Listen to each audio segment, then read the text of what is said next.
A report released by the Pentagon today focuses on a serious problem in the military: suicide. Members of an independent committee are laying out recommendations meant to improve the well-being of service members. In the last year, at least 8 locally based sailors have died by suicide, many of them assigned to the USS George Washington.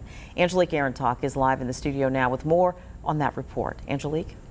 Nicole, the 115-page report is backed by research and a months-long process of gathering interviews and visiting several military installations. After reading through it, it's very clear that coming to solutions will take a public health and multifaceted approach.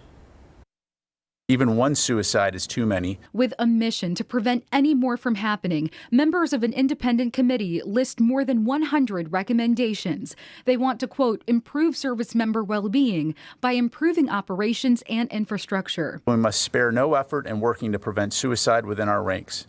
To name just a few examples, the committee thinks the DoD should most urgently address things like expediting the hiring process of behavioral health professionals, reforming the military promotion system, and creating consistent policy that restricts a service member from having a privately owned gun in their room. Findings also identify toxic leadership as a recurring theme. Any family that I speak with that has lost a service member to suicide has always some story about how their loved one was really struggling with toxic leadership. Kayla Aristivo, a licensed professional counselor, also leads Chesapeake-based nonprofit Trails of Purpose. The organization supports service members and their families through equine-assisted therapy and talk therapy. There's some proposed changes. There's, talk about competitive pay for behavioral health providers, talk about researching toxic leadership, these really hot ticket items that so many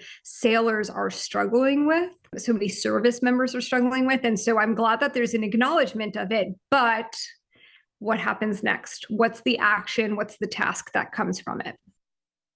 The committee urges the DoD to act quickly and implement its recommendations. Members, however, recognize some of their requests will require congressional action. In the studio, Angelique Arentalk, 13 News Now.